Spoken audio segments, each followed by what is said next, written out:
All right.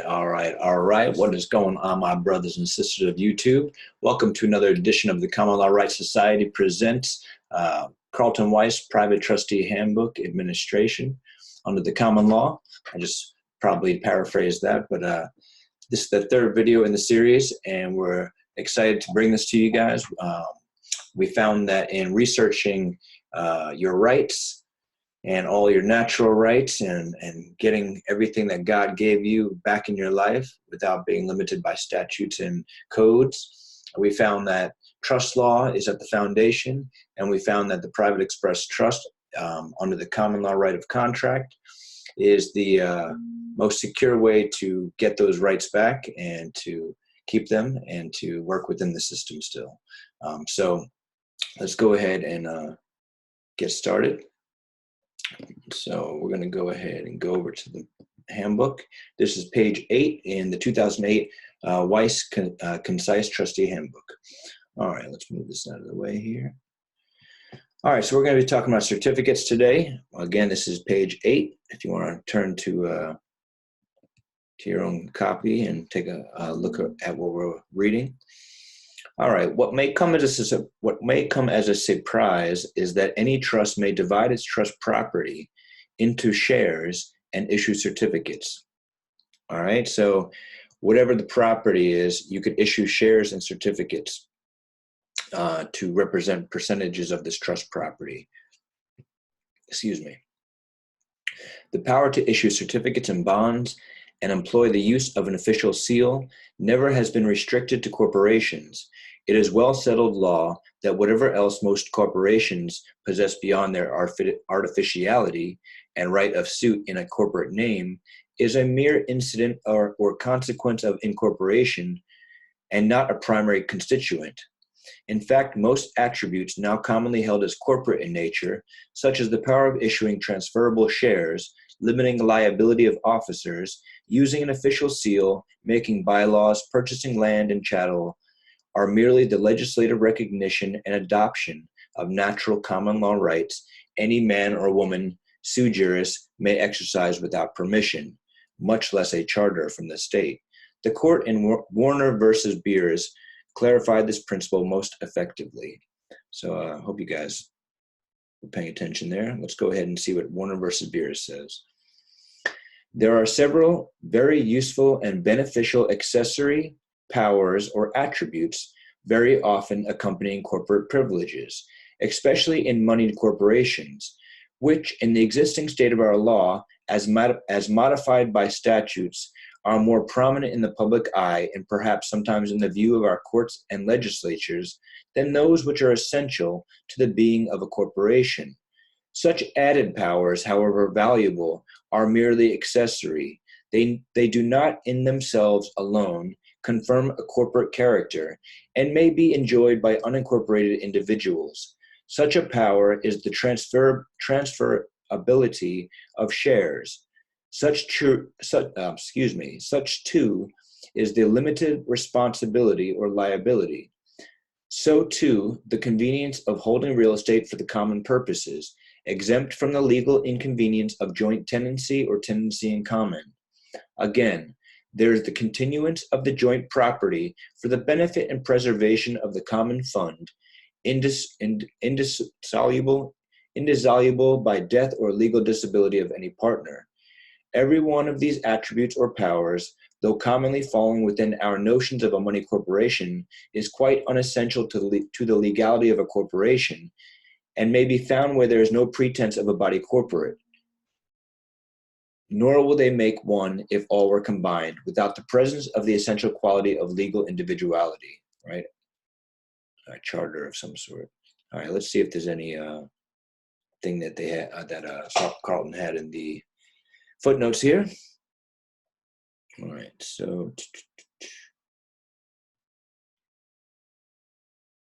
so under side note 35, he says, as a side note, the right of an individual using a seal has never been challenged based upon the universal understanding that it is used as a matter of right. Once the trustee has adopted the seal and has used it, it is automatically presumed that the use is lawful until proven otherwise. See Johnson versus Crawley. as well as Malanfany versus Scott. All right. The trustee of an express trust is empowered by the terms and provisions of the trust instrument to issue certificates not only of beneficial interest, but also of capital interest. Generally speaking, beneficial interest is that which is held by the beneficiary of the trust, who is entitled to a certain proportional share of the trust assets during the life or at the termination of the trust. So a beneficial interest, just as a side note, the beneficial interest can be assigned to be collected at the termination of the trust or during the life of the trust. So if you're creating this trust and you can make this trust a 20-year-long trust, then the assets don't need to be given out necessarily as far as the physical assets of the trust or the corpus, the body, the original capital, don't need to be dispersed until the life of the trust has been terminated, which could be up to 20 years. Okay, and let's continue.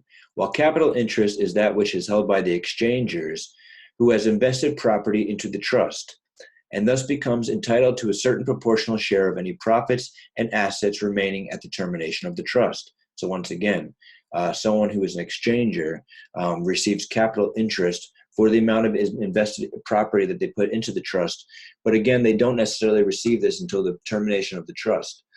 They could receive other benefits during the life of the trust, but it's not necessarily going to be the capital property that was initially put in.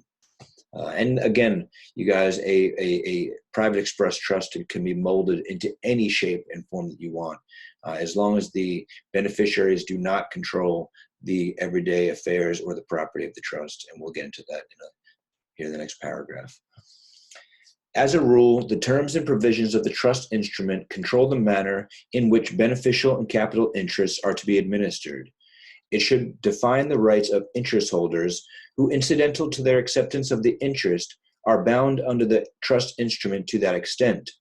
But there are certain principles which govern these interests in construing the fundamental classification of the trust. For instance, it is held that where the certificate holders have control over the trust property and or administration of the trust's affairs, the trust arrangement is in fact a partnership, in which the shareholders become liable for the acts of the trust. So you see where that comes in, you guys? If a certificate holder actually has control over the trust property or administration of the trust affairs, then they're not true beneficiaries. They're not true certificate holders as in a private express trust. This actually, the courts would interpret as a partnership in which the shareholders, the certificate holders, become liable for the acts of the trust. Let's continue. The basic principle is that if it is free from the control of its interest holders, then it is an express trust. This is commonly referred to by the courts of equity as the control test, in which control must ultimately rest with the trustees of the trust in order for it to be properly classified as an express trust. The well-settled principle applied by courts of equity is that interest holders, by full legal title and control over the trust property, being vested absolutely in the trustees, cannot be considered partners nor agents, and therefore cannot be held liable for the debts of the trust in that manner. So if you guys hear what that Carlton is saying, is if you want a trust to truly work properly as a private express trust, you're going to take that property and place it out of your hands as far as the title of this property goes and into the hands of the trustee for the express benefit of the beneficiaries, whatever they may be, as expressed in the declaration of trust, in the indenture. The beneficiaries who can show that they have beneficial interest in their certificates, or the capital interest holders, as they could show in their capital interest certificates. So you have two sets of beneficial interests. You have the beneficial interests of the beneficiaries, then you have the capital interests of the capital investors or the exchangers.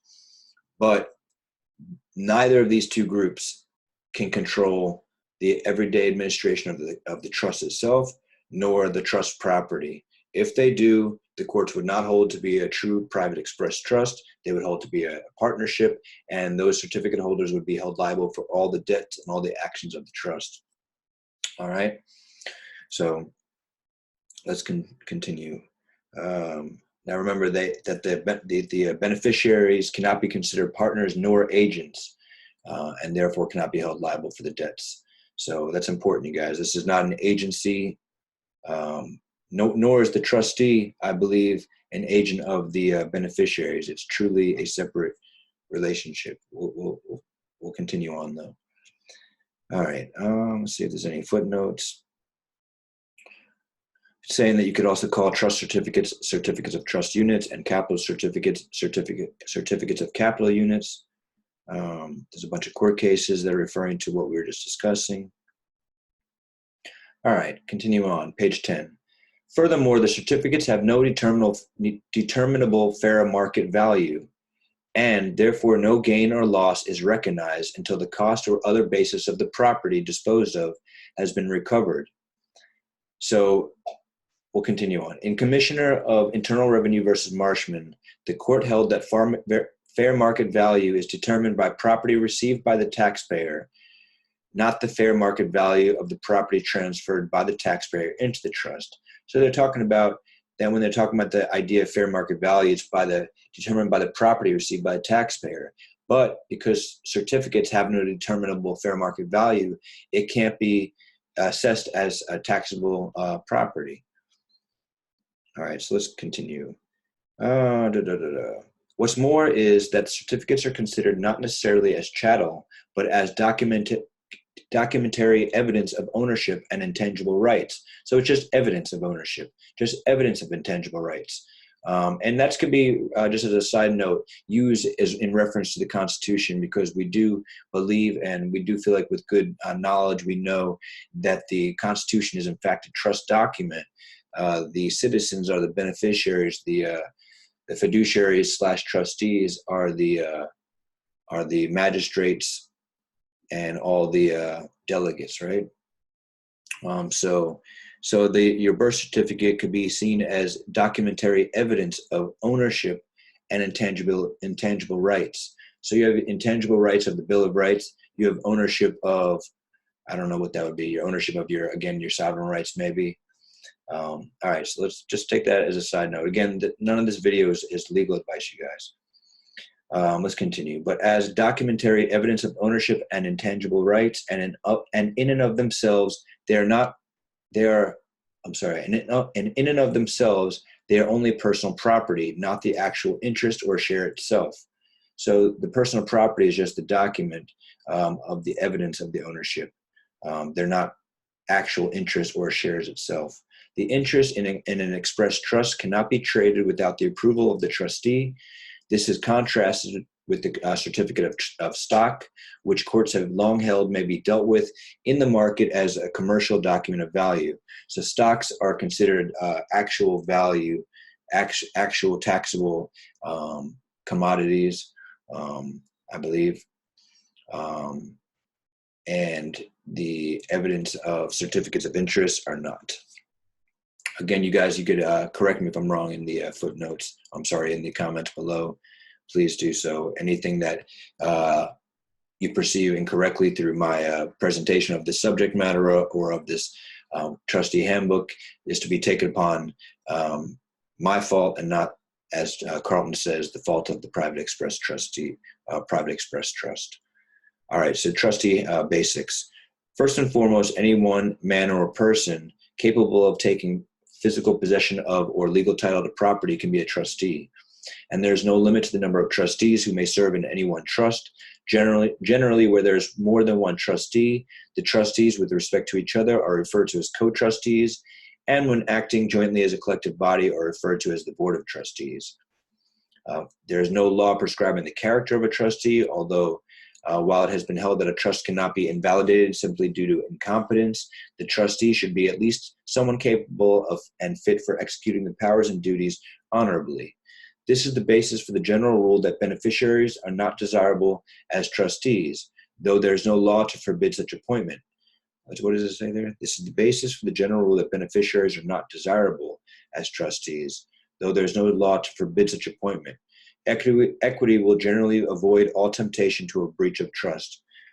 So I always thought that beneficiaries, as we were stating before, cannot do anything within the manner of directing the trust.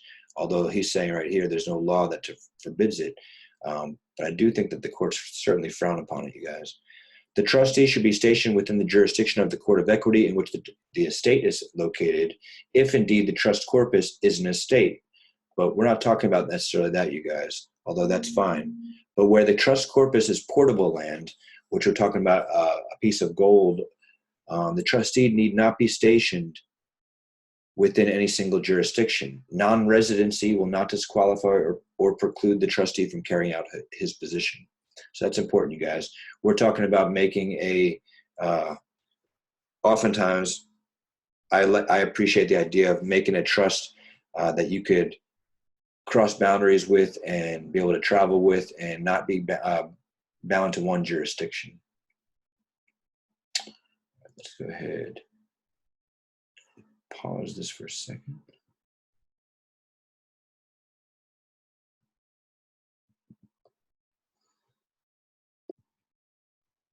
All right, I'm back. All right, so let's continue on. We are on page, where are we? Excuse me. Where did my cursor go? Page 11, I believe, right? Okay. As far as accepting the appointment is concerned, this should be done formally, expressly in writing, even though it will always be implied if the individual intermeddles with the trust property or performs any act to carry out the trust. So that's important to remember, you guys. And it's also important as a side note to think about what do they call those adhesion contracts. Let's read that again, you guys. So if there's any times in life where you're thought that maybe you were all of a sudden brought in and as a trustee, maybe in court or some place, it says, even though it will always be implied, so maybe we're talking about an implied trust, it will always be implied if the individual intermeddles with the trust property or performs any act to carry out the trust. Once acceptance has been tendered, no court of common law or equity can prevent the trustee from holding that office, except for breach of trust or a good cause dependent upon clear and lawful necessity. Removal must be procured pursuant to the provisions of the declaration or where no such provisions are made by decree of a court of equity. Okay, so besides that little side note I made about the possibility of the system tricking you into an adhesion contract and making you the trustee, forget that for a moment. Let's move on to the good aspects, the wonderful aspects of the private express trust. So even if it's not expressed in writing, you guys, it will always be implied if you, as an individual or someone who you're offering out the position of trusteeship to, if they or you intermeddle with the trust property or perform any act to carry out the trust provisions, once that acceptance has been tendered, no court of common law or equity can prevent the trustee from holding that office. So no common law court, no equitable court, no statutory court can prevent you from holding that office of trusteeship, except for your breach of the trust, which if you helped to either create the trust documents, the trust indenture, you can create it in such a way that you certainly are not going to be tempted nor no, I mean, you're not going to make it so you're going to be breaching the trust, and you're not going to accept the trusteeship position of a trust that you're going to be tempted or anything to breach that trust. All right, so except for the breach of trust or good cause dependent upon clear and lawful necessity. Removal must be procured pursuant to the provisions of the declaration. So they have to, it has to be proceeded according to the declaration or the indenture, or where there's no such provisions made by a decree of a court of equity. All right, so lastly, it should be noted that the office of trustee is not always a desirable one. When the trust instrument conveys a burdensome obligation, the trustee is miserable and at a risk of breach by failure to perform. When the trust instrument has been constructed poorly, the trustee is miserably confined and inhibited, and he may well be held liable for trust contracts with outside parties. The trustee has a duty of care toward the beneficiary and must harbor no biases or resentment in administration. Therefore, it is prudent to empower the trustee with enough discretion to carry out his position to the best of his ability and responsible creativity. To put it plainly, the settlor must truly trust the trustee to carry out his duties and use his powers justly. All right, so yes, if you are creating a company and you are putting trustees in charge of the business, of the everyday business of the company, you want to pick someone who is, responsible and who's going to be fair, and you want to give them enough leeway in the trust indenture to be able to carry out the duties and whatnot for the trusteeship. Now, if you want to utilize a trust for your own benefit as the trustee, so you have beneficiaries of this trust, but you are the trustee and you're benefiting from certain aspects of being the trustee, then you want to create this trust in a way that gives you the most latitude to be able to enjoy the administration of this trust, right? You don't want to be confined by your own trust, by the documents. You want to be able to give yourself broad latitude of abilities to administer the trust. All right, let's continue on, and we will stop here in a little bit. The powers of a trustee are divided into three categories: general, special, and discretionary. The general are all those inherent in trustees, virtue of the office, ordinarily conferred by trust law. The special are all those conferred by the trust instrument or the declaration, and the discretionary are those arising out of the necessity of personal judgment, though broad discretion may also be conferred by law and as well by trust instrument. And that's what we were talking about.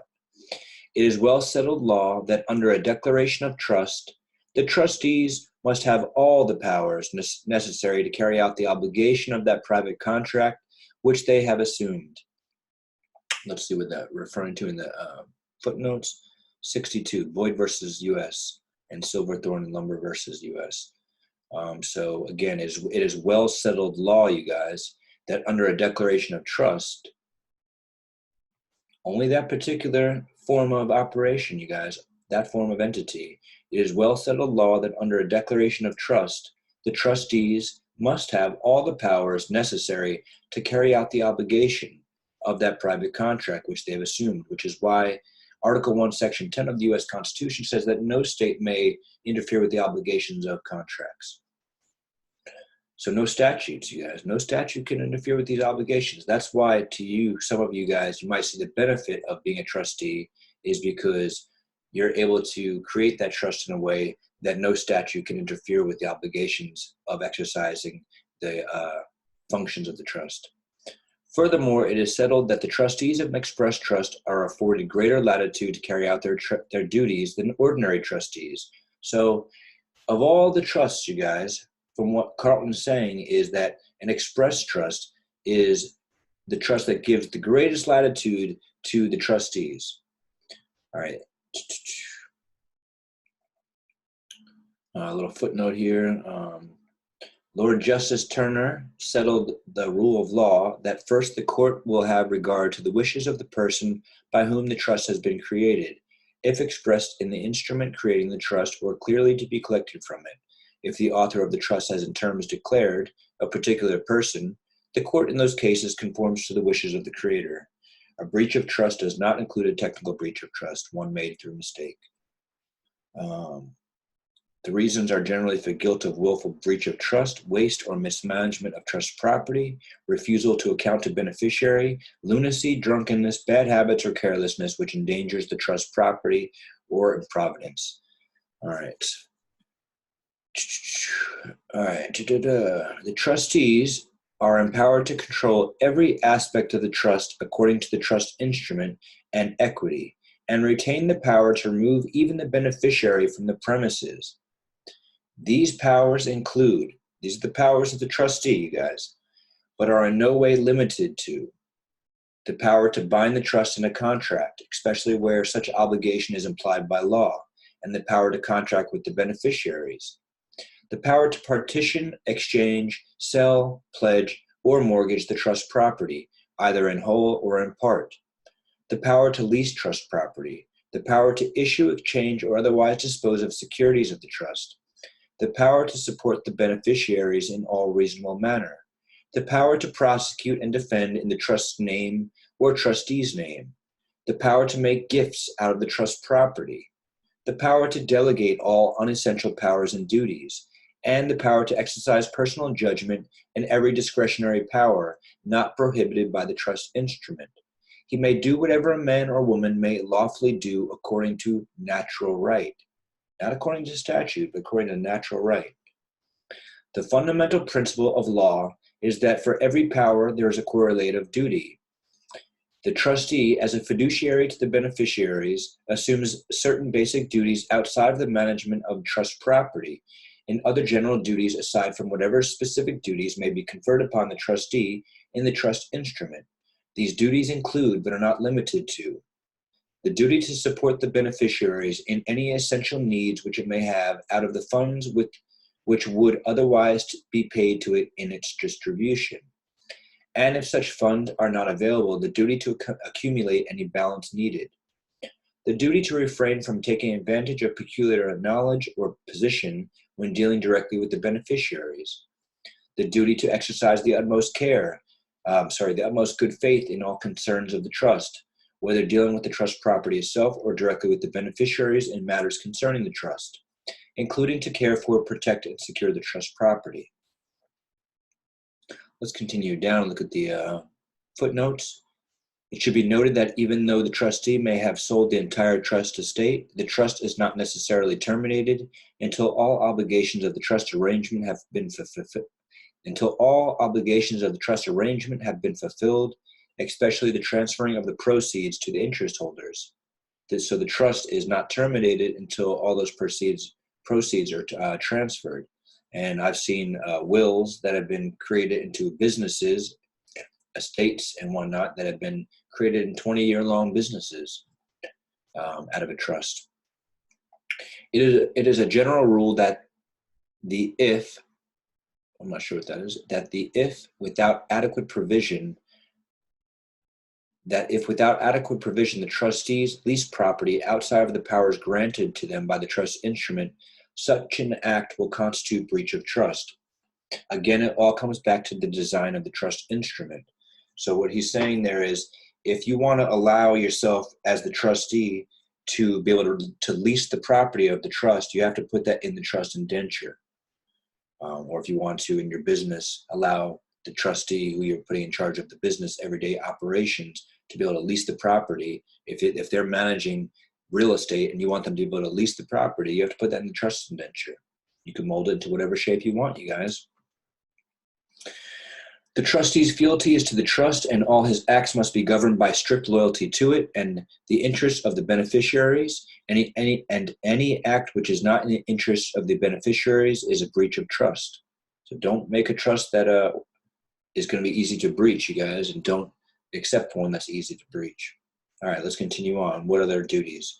The duty to preserve, protect, and further the trust's interests according to the purposes designated in the trust instrument, including pressing all reasonable demands and prosecuting and fending off all claims and claiming all available exceptions and taking all available remedies and advantages in trust matters. When delegating unessential powers and duties, the duty to exercise at least a general supervision of the trust affairs and to perform any ministerial acts which require the exercise of discretion or judgment. The duty to keep minutes and separate accounts of the trust, even if kept in a book with other accounts, with minutes showing decisions and resolutions reached, and accounts showing the state of the trust and pertinent details of transactions, generally in the form of schedules of income received, income paid, additions to principal, deductions from principal, principal on hand, and changes in investment consisting of debtor and creditor sides. Upon acceptance of the trusteeship, the duty to secure and protect the trust property and documents. When investing trust funds, the duty to invest them securely, so that they shall be preserved intact for the remainder man, and to invest productively, so that they shall yield at least the current rate of interest to the life tenant, and the duty to concur with all co-trustees except where authorized to act individually. All right, that was the duties. Now the privileges and the liabilities of the trustee. Where are we? All right. Still page 13. In addition to powers and duties, there are certain privileges, including allowances, you guys. Okay, so you're going to enjoy this, you guys. This is a good part. So it says, in addition to powers and duties, there are certain privileges, including allowances, rights, and liabilities of the trustee. These are all those which are enumerated in the trust instrument and naturally extended to the trustee of an express trust. So it has to be noted, enumerated in the trust instrument, and it naturally extends because the trustee is working for the trust and the beneficiaries. As was noted earlier, certain restrictions placed upon trustees of ordinary trust do not apply to the trustee of an express trust, pursuant to the doctrine of greater latitude. And he says to see Ashworth versus Hagen Estates. All right, these, aside from those allowed by the trust instrument, include but are not limited to the inherent unquestionable right to full compensation, including reimbursement of all out-of-pocket and other expenses incurred in the discharge of duties. An unduly withheld reimbursement results in a lien on the trust for the amount plus interest. All right. The privilege of residing within the trust estate and allowance of rates and taxes, although the trustee has the benefit of residing in the house. All right, so that's a big one, you guys. So if you decide to place your house into a trust estate, you as the trustee have the ability and the privilege to reside within the trust estate dwelling. So you could actually utilize that house and write off the rates, the taxes, everything as a benefit of being in the position of trustee. So as Rockefeller says, control all, own nothing, control everything, right? So right there's a perfect example. You don't own the house, you are the trustee and control the house, right? So you have the benefit of residing in the house because you're the trustee, and that's one of the privileges of being the trustee. The right to employ a solicitor for assistance and guidance in the administration of the trust, and in the case of any doubt or difficulties to seek the opinion of competent counsel, and in the case where the trust's accounts are intricate and complicated, to seek the assistance of an accountant to the charge of the trust. The right to apply to a court of equity for directions in the execution of the trust, or to obtain a declaratory judgment in order to establish the meaning and the intent of the trust instrument. The right to carry on in separate business for the benefit of the trust given certain conditions. The allowance of remuneration for loss of time under certain circumstances. The right not to be compelled by subpoena or review to produce and show records or books to outside parties. That's a huge one, you guys. You're not to be compelled by subpoena into a courtroom to produce or show records of your trust documents. The right to further limit his liability in particular contracts, even beyond the limitation made in the trust instrument. So you as the trustee have the right to say you're signing that as trustee and not personally. You cannot be held liable for it, to look to the trust property and not to you personally. The right to relocate, move trust property, or change the trust domicile. And the inalienable right to disclaim the office at the execution or resign at a later date. With regard to the personal liabilities of a trustee, basically the inherent liabilities and non-liabilities are all those incident to ownership at law and imposed or exempted under contract law. For it is a maxim of law, les contrats faillites, la loi, I don't know how it's pronounced. Therefore, a trustee's liability is largely determined according to particular circumstances of the situation, especially contracts when the trustee has properly limited his liability via qualified signature. And he says, I will discuss this principles later. For now, we'll entertain the general liabilities, which may include but are not limited to. And then we'll stop after this, you guys. But he says, liability on all contracts made, whether signing as trustee or signing individually. Liability of removal for breach of trust, waste, mismanagement, or good cause shown in an action for removal in a court of equity or according to the trust instrument. Liability for losses sustained by the trust as a result of negligence. Liability for torts, right? And common law criminal and civil wrongs. So he's not talking about statutory criminal wrongs, common law, trespasses, and whatnot.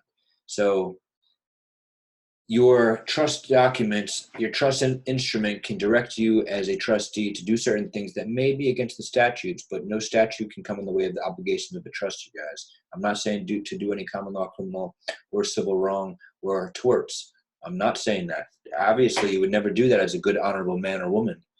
But as far as your trust documents stating that you could do something that may be against statutory rules, that's at your own discretion, you guys. You have to make up your mind in regards to that. But that's what it's talking about. And we're talking about footnote 88. What's he saying? See Loring, supra at 1, page 26. However, in torts and civil wrongs, limitation of liability is amply available as per fisheries company supra. Common law crimes are strictly of an in personam nature, going against the officer personally. All right, so those are common law crimes going against the officer personally. Also, liability in all cases of commingling of trust funds, and liability for all mischief of his agents contracted to exercise discretionary powers. But the trustee is not at all liable for any losses sustained in the proper discharge of duties, and in the case of other losses due to negligence or tort, the trustee may be able to be bonded in the manner ordinarily used by executors and administrators.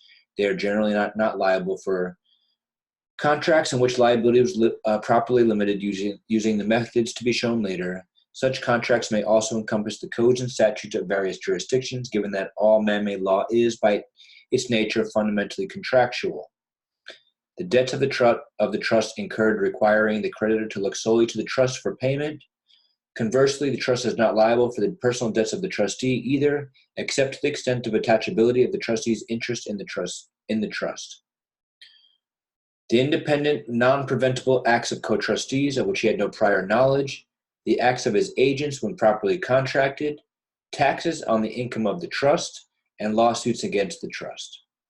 All right, so that's where we're going to stop for today, you guys. Hopefully you learned something that basically hopefully you saw some of the duties and also some of the privileges of being a trustee. You also saw that in order for it to be a true trust, the beneficiaries cannot control the everyday operations of the trust or the property of the trust. All right. And that's it for today, you guys. I hope you enjoyed this content.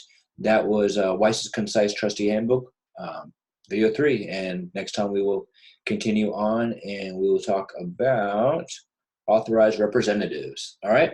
Have a great day, you guys. Hope you are doing wonderful. Keep supporting one another. Stay positive. One love.